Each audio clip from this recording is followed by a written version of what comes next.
Clive, have you got support for Facebook and live streaming and recording? Are you Uh, recording tonight? And it is being recorded. right, okay, I'll just So, doing that. Yeah, uh, that's Facebook. uh, yes. Um,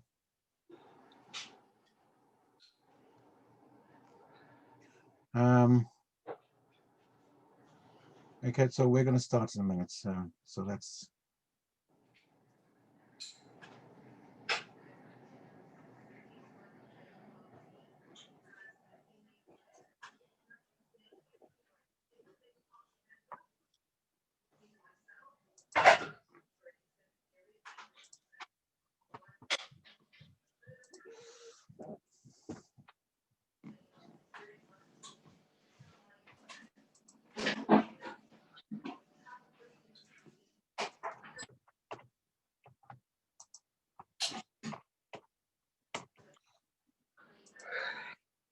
Right. We are live now. Oh. Okay. All right. I think I'm going to kick off and I'm going to say welcome, everyone.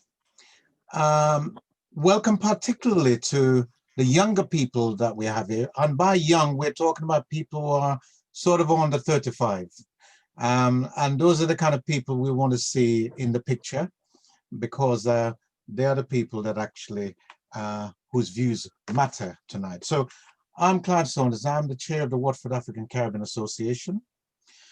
And I'm also chair of our Black History Month steering group that we have within this organization. Kate, welcome, but we're asking us older people to go on, to switch the camera on so we can see the young people. Maybe we can have the young people putting their cameras on so we can, so I can see at least 3 of them on here tonight. Nikem, Khadija, I can see Simone and Anasakti, who is with us. So what we have been doing so far, for the benefit of those of you who are a bit younger, the theme for our Black History Month this year is Black History, Our Legacy. And we've been running a few sessions where we've been looking at the issue of Black Lives Matter. And we started with looking at white privilege a couple of weeks ago. We then look at some of the realities across the board for all of us. Tonight, we want to focus on young people.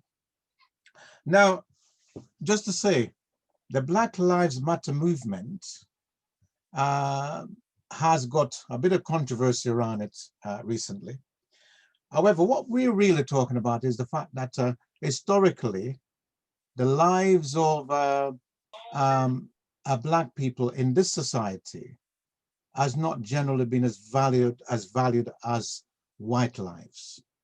And so for us, within the Watford African Caribbean Association, we've known that we didn't live in a society where we had equality from the inception of the organization in 1976. And we've been trying to work to create a situation where we actually are valued at least very much by ourselves, and we can achieve our full potential in the society. Some of you here, I know, would have been involved in either our supplementary school or other supplementary schools elsewhere that have aimed to help uplift young people in our community. And I like to think that we've had some success in doing that. But tonight, what we're really wanting to do is hear from some of you young voices. And forget about the Black Lives Matter movement, but when we talk about Black lives, I think we'd want to kind of understand what that actually means to you. And is it actually important? And we also want to explore the role of wider society. And we also want to think about what are we going to do? Because actually we can always complain and complain and complain, but we really want to make a difference. We want to see change. So I suppose it might be helpful for me to just reflect on experience that I had as a young person. And some of you are, I know you're varying age on the phone, but one of the things that I can recall is when I was just about 20, I think, I had a situation where I went for a job in Luton, where I then lived, and it was as a trainee manager. And I went there, and I had a really good interview. And at the end of it, they told me how it went. It went very well, and I would hear from them. The next thing I heard was I wasn't successful. As it happens, I was doing some work with a white young man, similar age to me. I, at the time, had completed my A levels and so on. And this white young man had no experience, no more, not as well qualified as myself. And having been told that the job wasn't available, as I was working with him, he told me he saw this job advertised, the same job I went for, and he was going for it. And literally, I had a laugh at him because I thought, oh, well, he's got no chance. If they didn't want to employ me, I can't see how he's going to be employed. Lo and behold, a little while later, when he'd gone to the interview, he told me that he'd got the job. You know, and so I'm really interested in whether or not young people still having those kinds of experiences, whether or not we're still having those struggles. And I can say that I think it is, but actually I'd like to hear whether or not any of our young people have any of those kinds of experiences where you think that you haven't been treated fairly, or where you've seen a real change and those kinds of things doesn't happen any longer. So Zora, did you want to have had anything before I open it up to young people's to make a contribution where they can? All I would say is that what tends to happen is, despite the generations and despite the decades that pass, there's always the unconscious bias that kicks in. And I think what a lot of our people do is do their best to look the part and try to fit in. And it is crushing to the self-esteem and to the ego if you're not successful for whatever reason in getting the opportunities that you want. What I would say is that when life throws you lemons, you make lemonade. And certainly don't give up on your dreams if you have a desire and a goal in mind, irrespective of the challenges that you might face. Hold on to that dream and continue to blast open doors until they open for you. I think these days it's really about networking and connecting with people who can support you. Those weren't opportunities that we had as younger people. Now there is a tremendous amount of social media opportunities where connecting and networking and actually asking for the job, asking for favors. I don't think there's anything wrong in that. And if it helps you to live the dreams that you want, hold on to your dreams. Zora, all I'd say is that you're getting to the end. I want to actually start where they are now. So, okay. So, Khadija, if I might pick you out and say that from what you've already indicated, you're working in the inclusion team. So, tell me, can you share some of the experiences that you've had in relation to Black Lives Matter, anything to do with race, from school right up until now? Yeah, you're muted. You need to unmute. Yeah, yeah, okay. So I was just saying the connection was just a little bit bad. So do you mind just repeating what you asked, please? Sorry, Khadija, I didn't hear that. Yeah, my connection's quite bad. I might have to try and log in on something else. Can you hear me clearly now? I can hear you. Yes, yeah. Oh. All right, give me a few minutes, 1 second.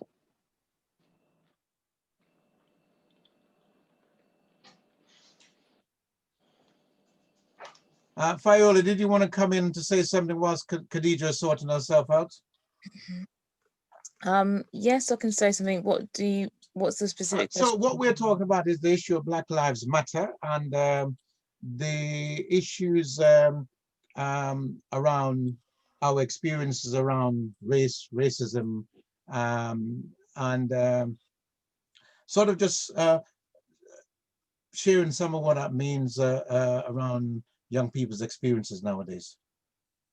And we're talking about things that might happen back in school days right up until till now, you know. I know some of the things I was sharing, something that happened years and years ago before any of you were born, but we want to hear what's happening now. Oh, okay. Well, I mean, yeah, there's lots of things I could talk about in terms of discrimination and things like that, but they are more in the past. What I have found as I've grown up, that things are a lot more undercover. So when I was at school, for example, I was called the N-word and spat at. But no one at my school actually. But I shared a school bus with another school. There's 3 schools that shared a school bus, and some children from other schools used to do that regularly to myself and other Black students from my particular school. So you wouldn't get. I've not seen anything over. I'm sure that's still happening, but I haven't seen anything overt like that. I don't have anything overt like that happen to me now as I've got older. It's just things like being online and just seeing something really simple, like, I don't know, a Billie Holiday video of her singing in the, I don't know, in the 40s or something, and it and then you go through the comments and something racist will be said, or it can actually even be something really silly, like, I don't know, sometimes I've even seen stupid videos about car or something that's not even about people, and somehow you go through the comments and somehow someone manages to twist something racist into it, and then there's a loads of people that kind of crawl out of the comment section to kind of add to it. It's just it's very clearly there. And actually, I guess what I would say is, in my job, at different times I have been a quality advisor. I'm not doing that presently, but there was one point when I did have to actually lead a session for senior leadership on unconscious bias, and this is actually, gosh, this is over 10 years ago. It's before unconscious bias was quite a big thing, so I had to research it. But my senior leadership had requested it, and it was actually really interesting me having to research it to then give them a presentation on it. And I did look at something from, I think it was Harvard Business Review. They'd done a study, and they had just shown some different kind of experiments that there are certain things that no matter what people say, they see a difference. So and those things are disabilities, visible disabilities, your sex, and your race. And a simple thing was, they did an experiment where they had a man on a building site kind of come in and out, or they had 2 people having a pane of glass, and then they would switch, and they would speak to passers-by, and it would be whether people would notice something different about who they were speaking to. And they would do really extreme differences, like maybe one person had blue eyes and blonde hair, and the other person had long brown hair, and they wouldn't actually notice the differences, apart from when it was a difference in sex or difference in race. They didn't notice. So sorry, I'm rambling actually, because I guess maybe I don't feel like I've got anything specific enough to say. But I guess the bottom line is that race is an issue that is prevalent in society. We can't get away from it. So I think it's quite dangerous when people say that, you know, they don't see color, or that race is not an issue. We have to accept that it is, and sometimes it's a bit of an uphill battle to kind of explain to other people that it still is. And then once you've got the fact that people do see difference between the races, you've got the issue of whether they see Black people as less than. And I think everything within our society is showing that Black people are seen as worth less. Well, not worth less as in worth nothing, but worth less than maybe their white counterparts. And you can see that in the education system, in the healthcare outcomes, just silly things, like, and we are quite often an afterthought or not a thought at all. And one example actually that I saw this week was a post from a Black lady that I know. Well, I don't know her actually, but I follow her. And she was advising that Black people need to actually put sunscreen on 15 minutes after their sun exposure. And they should not follow the label, which always says sunscreen on 30 minutes before.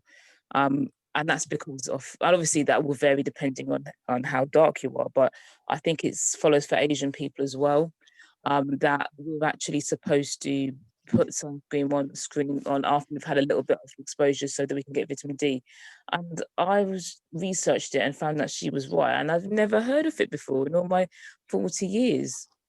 And it's just the fact that society is not really set up for us. Yes. Indeed.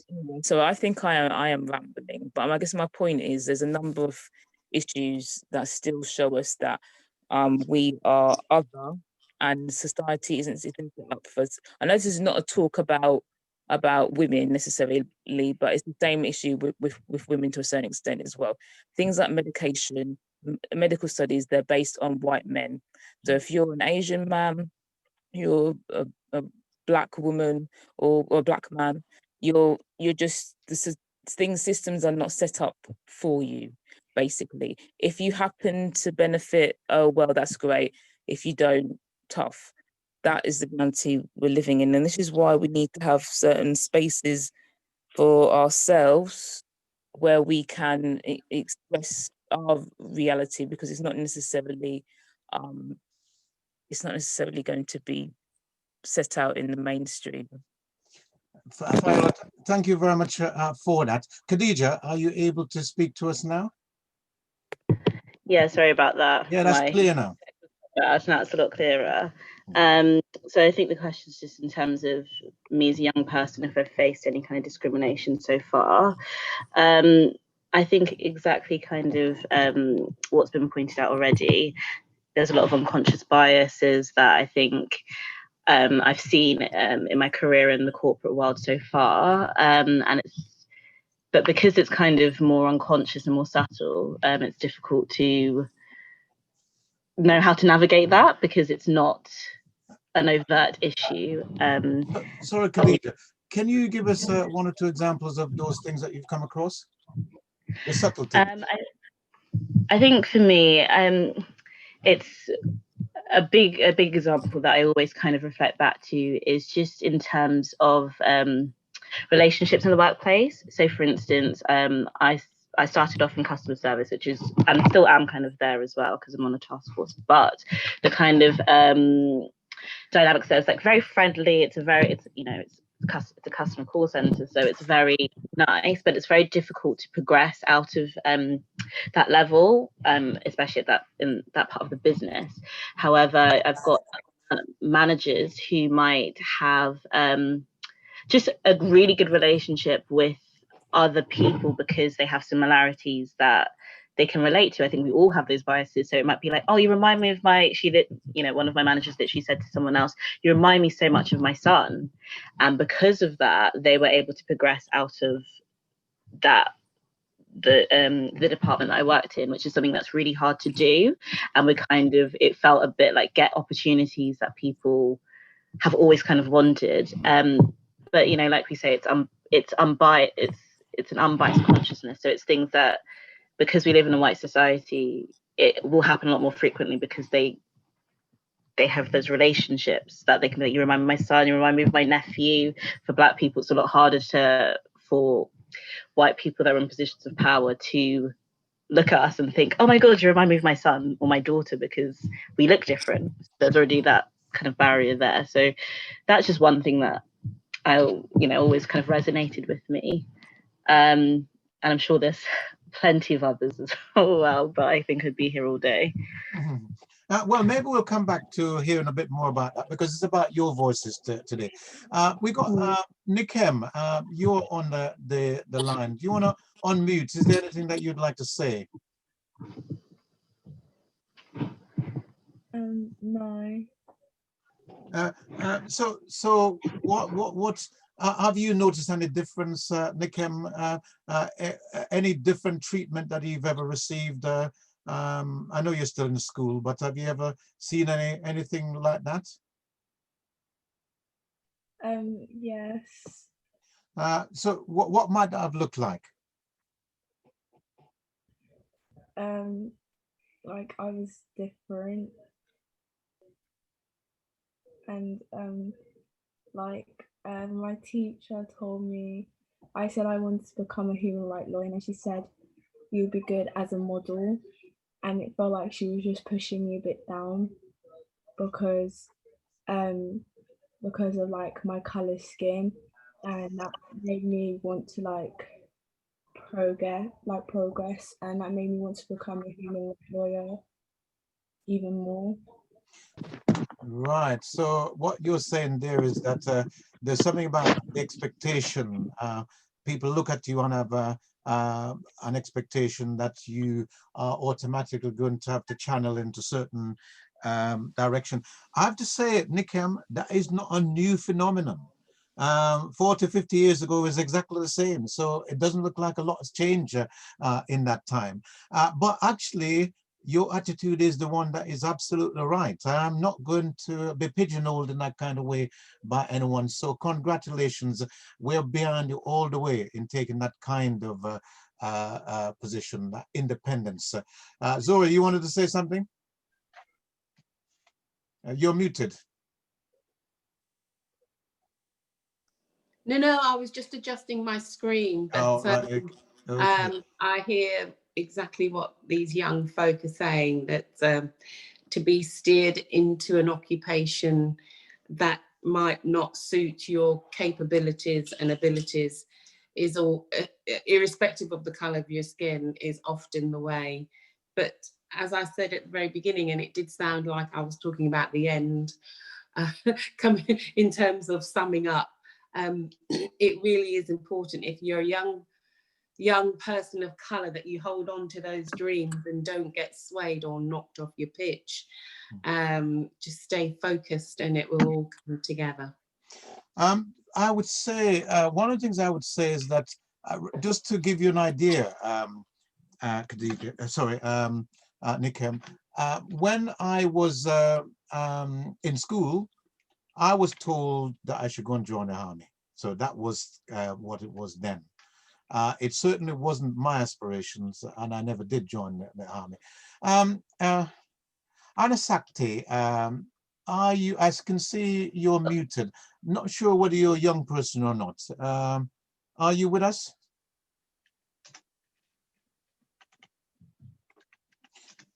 Okay. Well, do come in.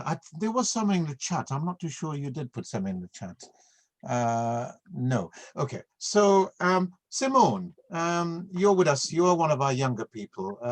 What do you say? Yeah, actually, I was listening to everybody's experiences, and I was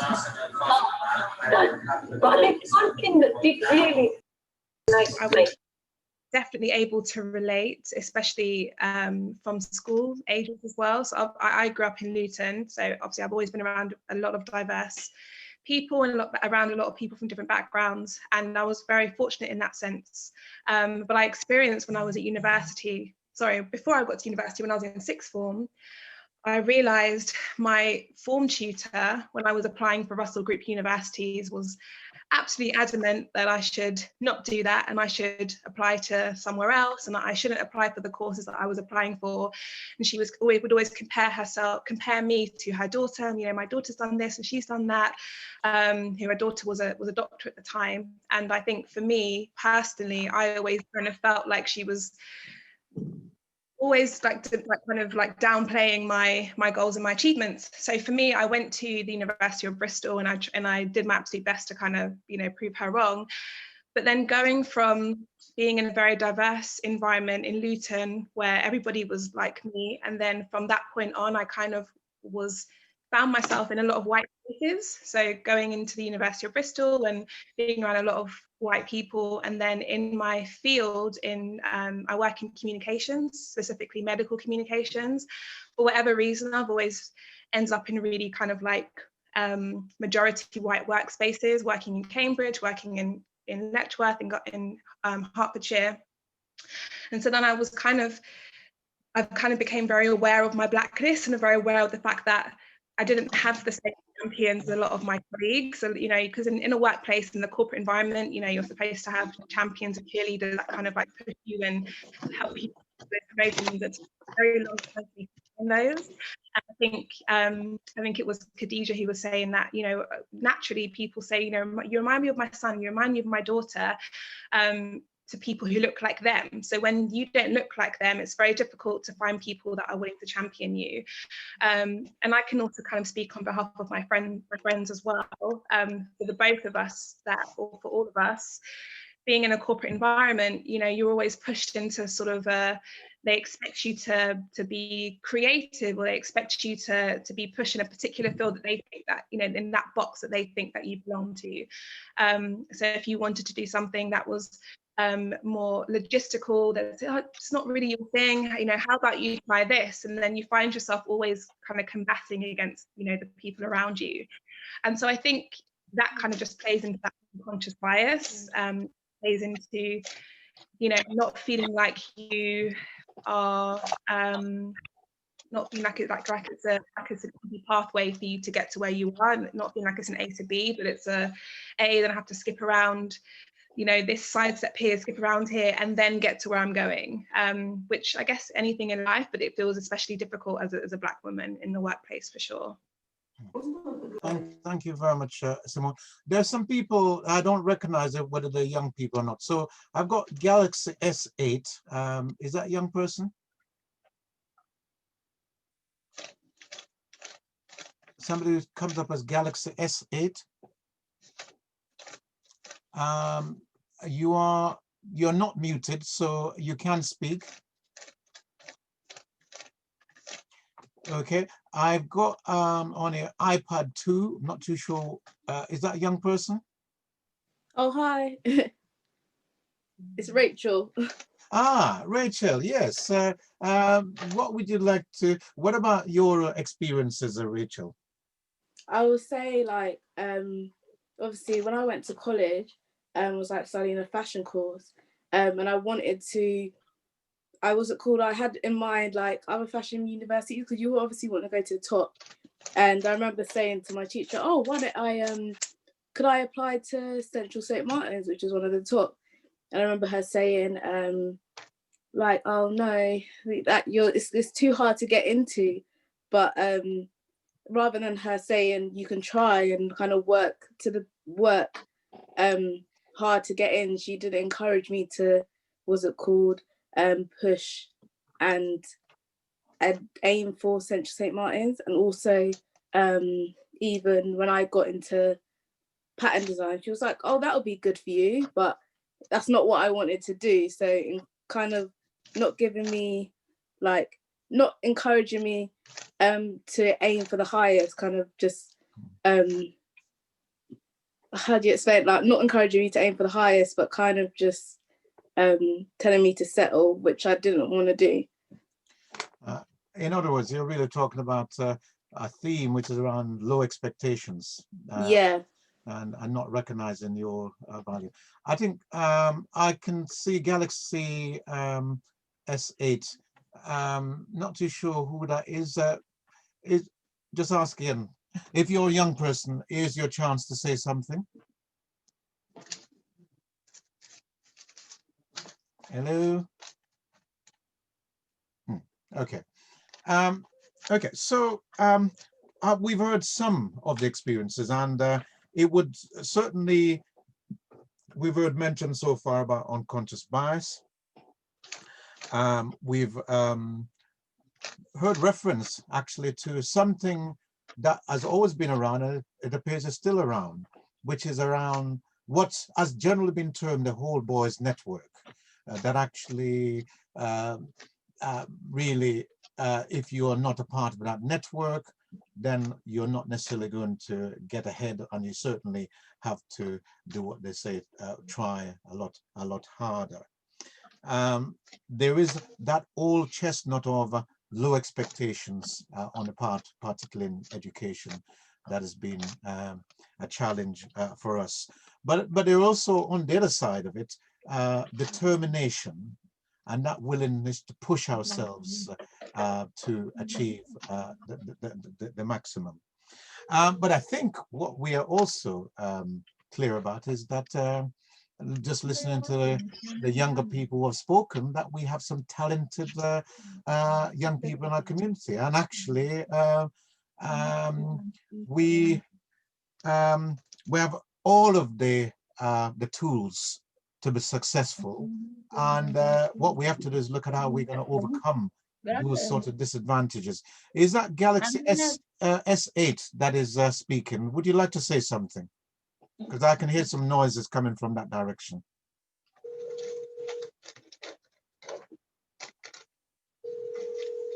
No? Clive, can I just say, if it isn't Galaxy S8 willing to speak, if the rest of the audience can just remember to mute their phones. Obviously, if they want to have or make a contribution to the discussion, that's great. But could they just mute their phones, please? Okay. Yes, please. Galaxy S8 is, if you're not speaking, I'm going to mute you because there's an opportunity to say something. But I have a feeling that there's something there to be said, but we're not hearing it. Someone might be a bit shy. Is that the case?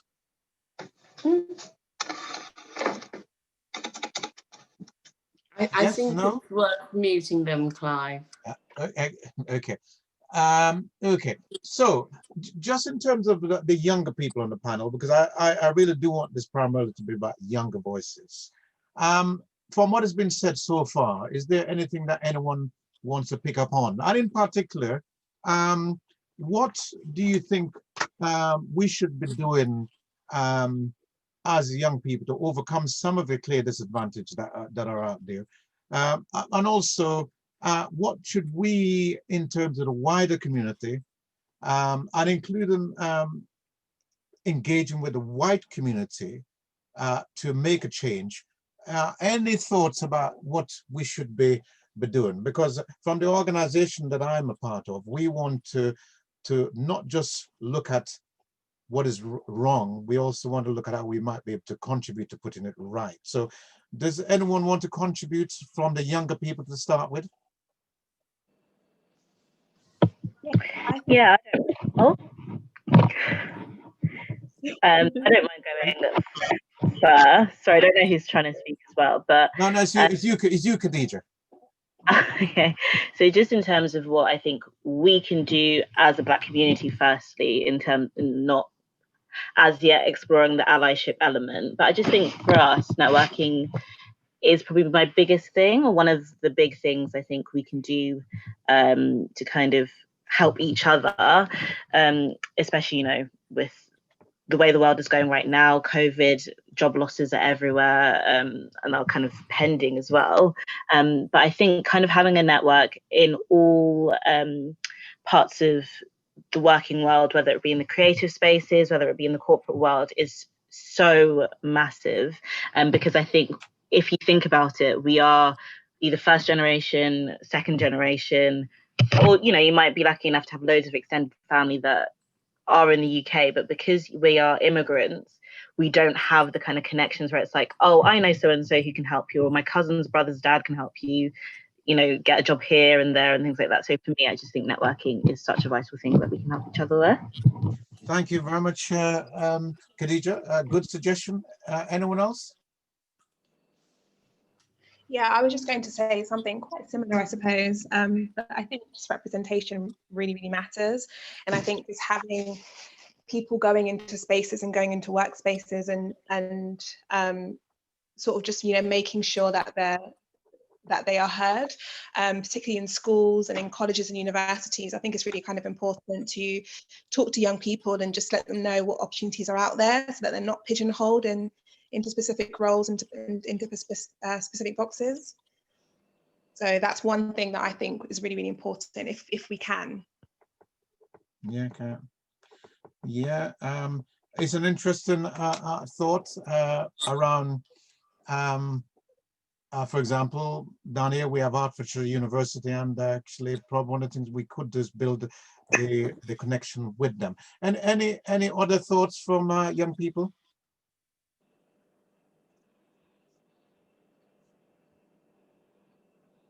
If you do want to speak, you might just need to unmute.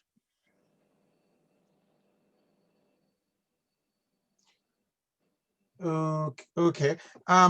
In which case, I'm going to open it up to find out whether there are any other voices, some of our older voices who want to say anything or respond to anything that's been said, or share any experience or insight that might be of value to younger people.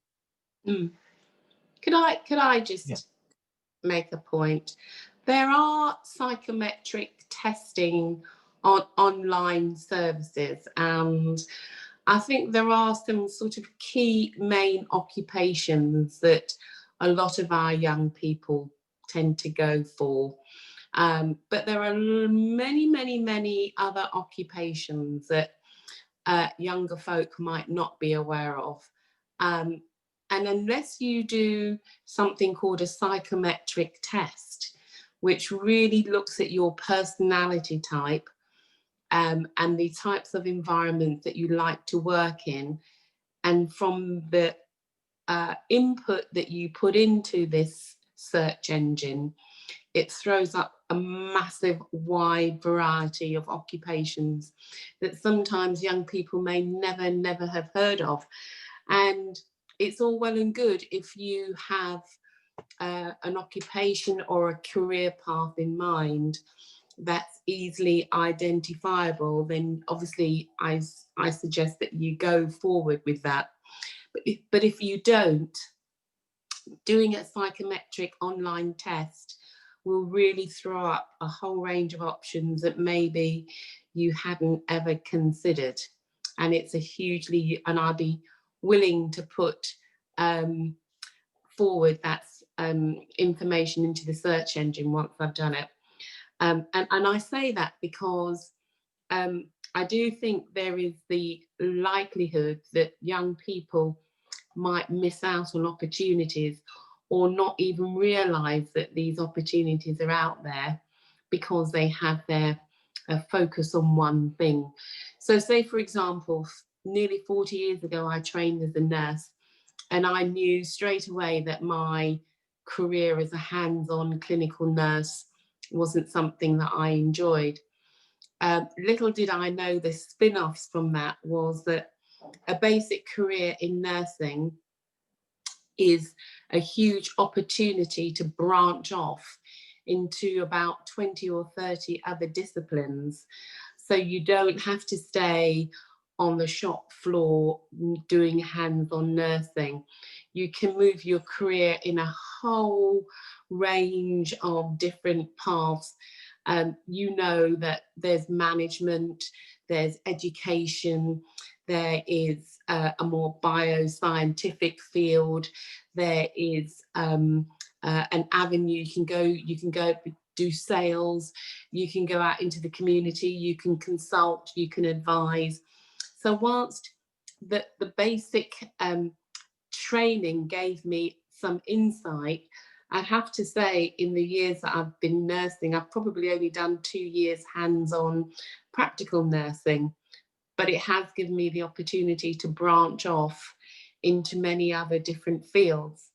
Now, what I'll do, I'll post that psychometric test in the chat box so that if anyone who's at a crossroads in terms of their career or who is not sure which avenue to take, if they do this online test, it just might trigger or give them another option or idea that they hadn't thought about.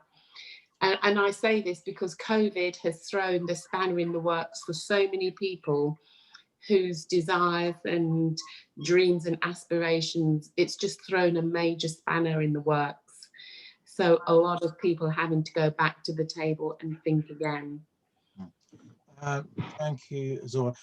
Just to sort of extend that point a little, though, one of the things that, and you've mentioned nursing, sometimes actually what people don't think about enough is about the fact that in a particular area, there are generally a range of occupational sort of opportunities.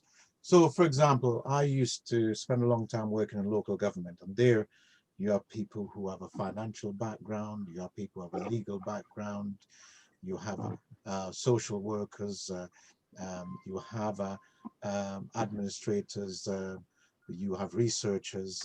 There are all sorts of options available in various places, but sometimes we are not always familiar with what those are. So I think the other thing that I would say is don't box yourself in too much in terms of the choices that you make. Sometimes that can become a difficulty where we've kind of been taking a tunnel vision kind of approach to things, and we say it's that or nothing else, and sometimes that's not helpful.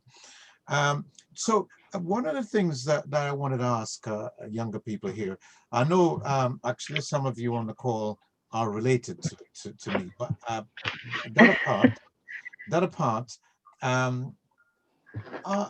what made participating in this discussion of interest to you, and how could we interest younger people in similar kind of conversations going forward? Khadija, were you wanted to say something? Yeah. Oh my God, I didn't realize that I was off mute. Sorry, 1 second. I have nothing to add right now. Okay. Anyone? Clive? Yes, Pearline. While the young people are thinking about something to say or what they want to say, can I just say what the last speaker, think of her name? Sorry, that was Zora. Zora, yeah.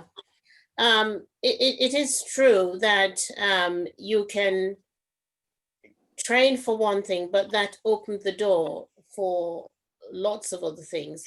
Because I came here to this country, I did nursing. I started off in nursing. And then when I had my children, the hours and the shifts and things weren't suitable because I felt I needed to be having more time with them. And because at school, because I was no good at languages, I couldn't cope, because in my days you had to learn Latin and Spanish, and I couldn't get my head around it. So I did what we called commercial subjects, which was shorthand, typing, bookkeeping. So I came here and I thought, do you know what? I'm going to brush up on that. So I went to Pitman's College in the evening and I did a refresher's course. And then in my nursing in the hospital, I went on to work in the admin office. Then I became an administrator. And from there, I thought, okay, at 50, the health service thought, you know, they've had enough of me, and they retired me. Then I went into management finance. Now, management finance, Clive and Amadou, they can tell you, I knew nothing about it, but I thought, okay, I know how to do bookkeeping. I'm sure I can learn the rest. And I went in and I got on with it. I did it. So, you know, you don't have to think, oh, I can't do that. And it was against a lot of my white colleagues that I had to battle against and work with. The other thing I wanted to say, some time ago, Clive, I know, when I first came to Watford and joined the association, we were invited. I know myself was one, Mrs. Lucas was one, with Madeline Lake, who invited us to go into schools to talk to it was mainly to the teachers, for them to understand our culture and the African culture. Mrs. Lusick was from Africa, I'm from the West Indies. How we were brought up, the system in our school, and the certain things like one of the main, I'll give you this example. As a child, growing up in Jamaica, if an adult is speaking to you and you stand there looking in the face and staring, they tell you, oh, you stand there looking in my face, you don't have any manners, so you have to be submissive and look down. And I know that the Africans can tell me there are other things that as a younger one, you don't approach an adult in that manner. And so we had to say to them that the kids weren't being insolent, they weren't being rude. It's how they were brought up, and they're not being disrespectful.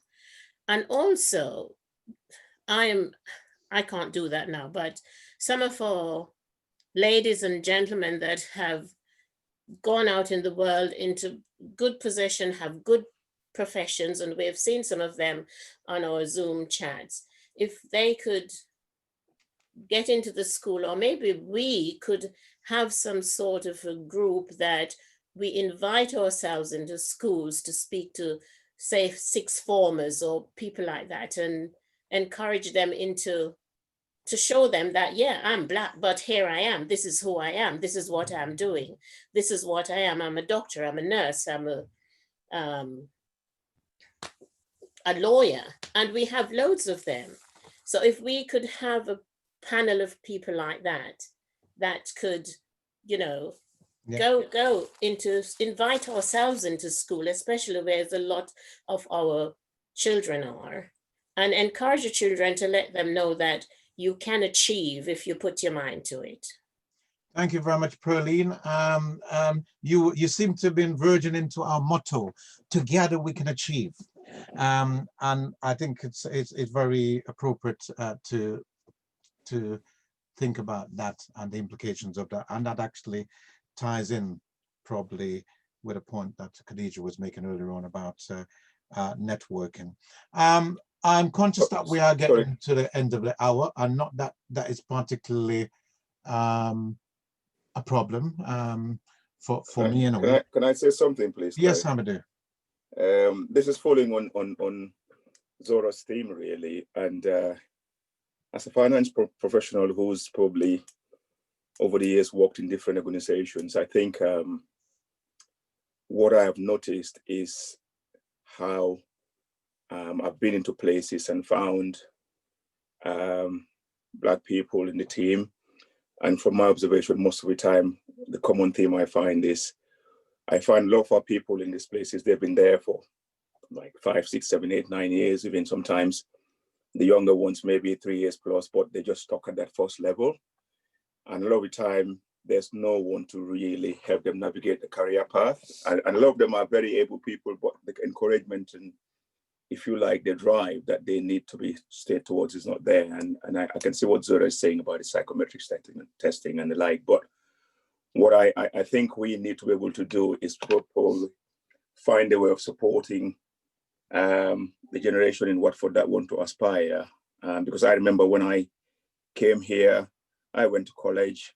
I didn't study to be an accountant, but everywhere I went, it was like I was the odd one out. And a classic case is when I worked in Bradford. I was managing a team of between 50 and 100 people. And a lot of the Black people were really, you know, like the first tier, which is like finance officers or ledger clerks. And my role there was to try and bring in like a career path for them. But I used to sit them down as well, prepare them for interviews. If there's a role going on, I say, you can do it. Come on, I'll sit you down. And I think as maybe the ones in front of this, we should be able to say anybody in Watford, particularly in my case, that wants to be in the finance field, wants to be an accountant, anytime, whenever they're ready, I'm happy to share my thoughts with them and coach them through it as well. Yes, a bit of coaching and mentoring. Thank you very much, there, Amadou. I'm going to ask the younger people on this call if they want to say any final word. I'm going to start with you, Nikem. What would you like to say to us tonight? Anything else? No. Well, I'd say thank you for joining us, and we're here to support you because we want you to achieve your full potential, and so you're going to be great. Any of the other young people want to say anything? Yeah. So I just wanted to say, especially with the murder of George Floyd, which has kind of caused such, an agitation and has caused lots of, protests around the world and, galvanized some forms of change, hopefully. What I want to say to kind of everyone is, for me personally, it's been such a time of kind of speaking out more actively and being active in my feelings about the situations and being actively like anti-racist and speaking out on Black issues. Before, I think, and especially with my mom and like things like that, speaking out on these issues, I think I was it was more like, don't be so vocal, think carefully before you do it, try and like, because we're living in a white world, you have to be very careful about how you word things or how you kind of try and get yourself to progress forward or point things out. So for me, after the murder of George Floyd, I actually was very loud, and especially in the company that I work for, and I was so terrified to the point that I thought I was going to lose my job at multiple stages. But what I kind of want to say to everyone is, of course, judge the situation for yourself and what you're comfortable in doing. But I'm so happy that I've kind of spoken out and been like quite active in my activism, as well as obviously you all are for Black people. It's obvious by the color of your skin, but take risks if you want to, and if you're really passionate about something, it can get you in places you never thought it would before. So for me, because I was quite vocal and active despite being terrified at the same time, it got me kind of out of one role into something much bigger. I'm so grateful for that experience and to make that huge change. So that's what I want to say. That's a great point, Khadija. Yeah. Could I just say that I've put the details of the personality test in the chat, so people can go there, and it's under Truity, www.truity.com/personality-test, and it will give a free analysis for people who are not quite sure what career path to take, and it will give a good analysis. And what I'd also say, just on the back of this young lady in terms of risk, I read a book that changed my life about 25 years ago. It's written by Susan Jeffers, and it's called Feel the Fear But Do It Anyway. And I would strongly encourage people who are really held back by anxiety and fear and worry to read that book, because it will empower you to feel the strength to dig deep and take the risks that you feel that you need to in order to move your lives forward. So good luck with that. Okay. Any other young person want to make an observation?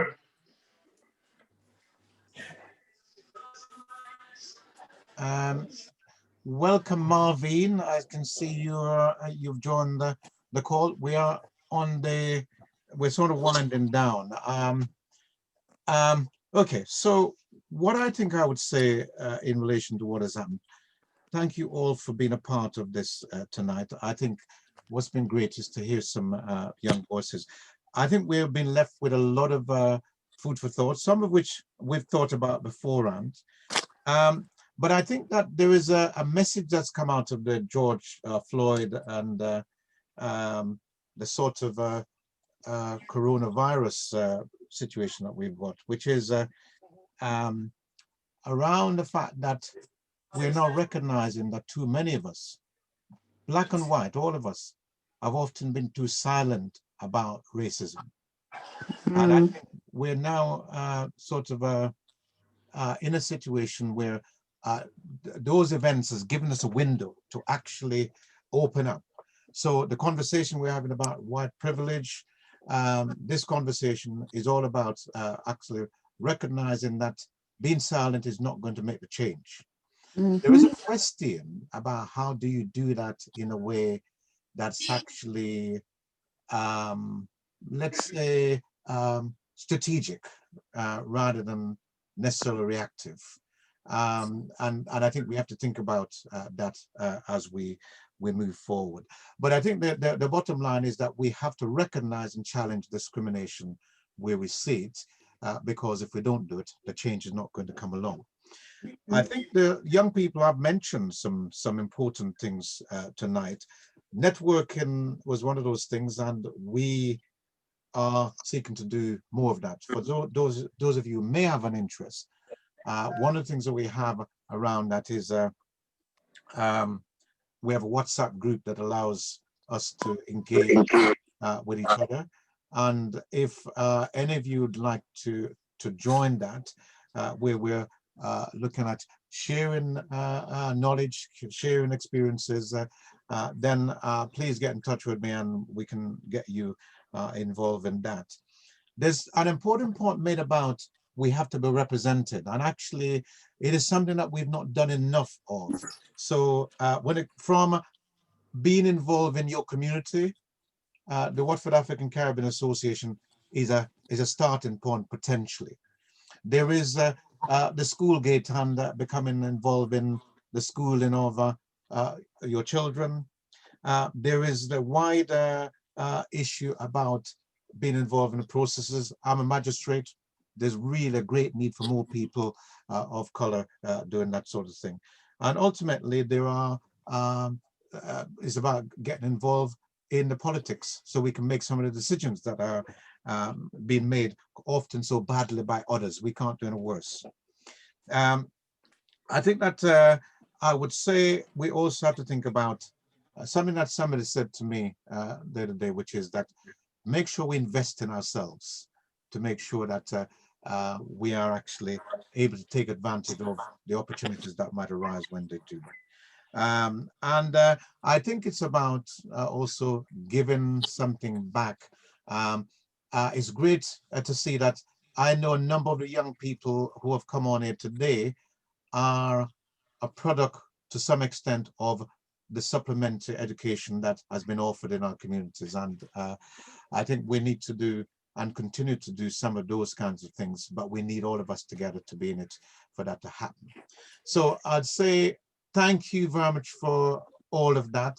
I'm going to just mention what else is happening for Black History Month, and then I'll see whether Zora wants to have any final words.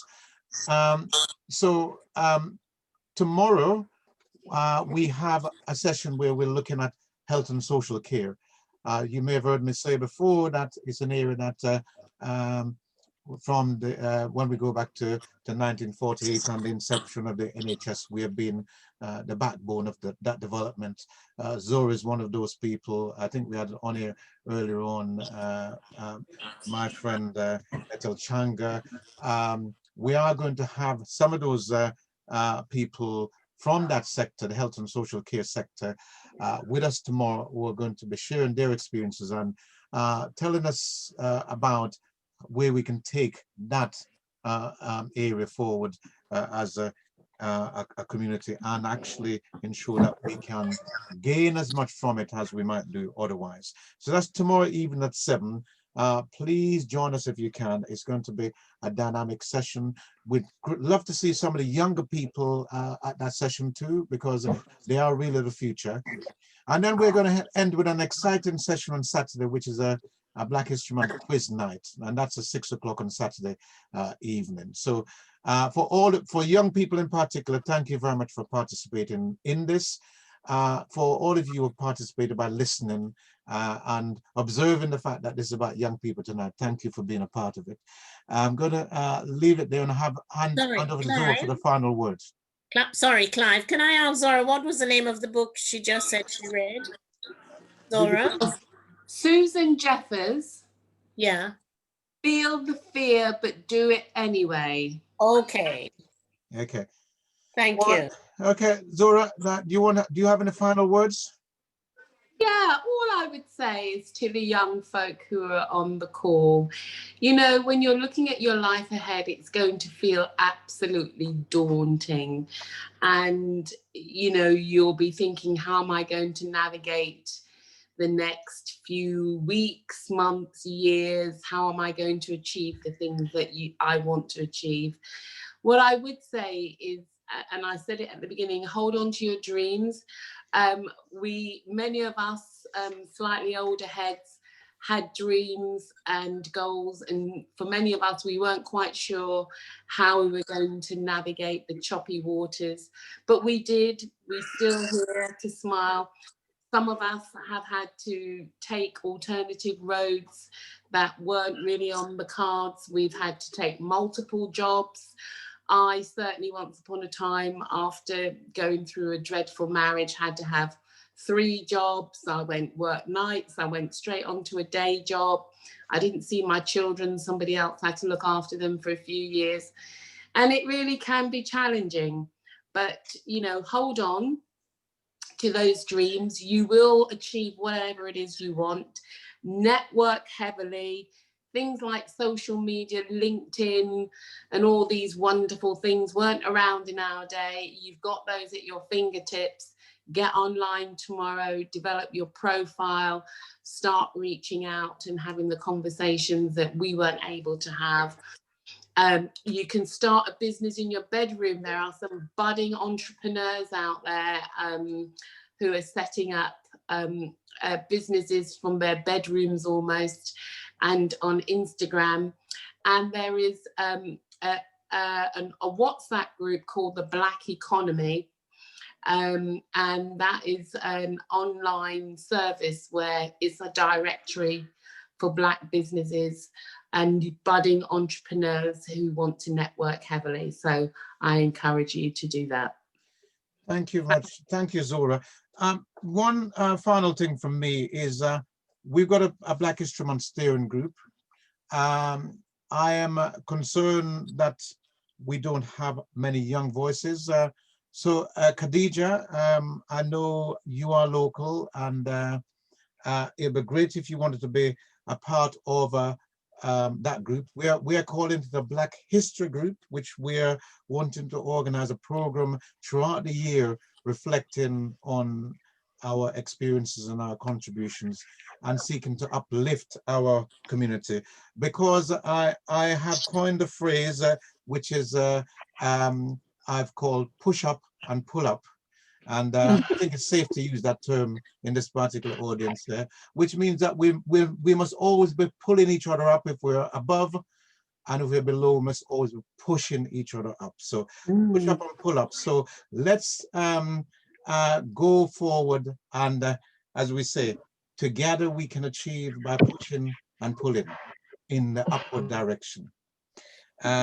So thank you all for joining us this evening, and hopefully we'll see you again tomorrow and maybe on Saturday evening. So thank you all very much, and thank you particularly for those young people, Nikem, Khadija, Simone, Fiola, and I think was there someone else? Yes, Zora. Zora, yes. Thank you all, and have a good evening. Okay. Okay. And Thank you. Marvin, welcome to you. Thank you, Clive. Well, it is you. I wondered what it was, Rachel. No, Oh, it I is forgot me. about Rachel was with us too. Sorry, not Mhm. different Rachel. Okay. I will get my Rachel to log on tomorrow. Yes, that would be great. And it's good to see you. Yeah. Yes. Anyway, hang on a minute there, Marvin. Don't leave. It'd be good to have a word with you. Yeah, Sorry. sure. What I'll do is, I think we'll close the meeting down.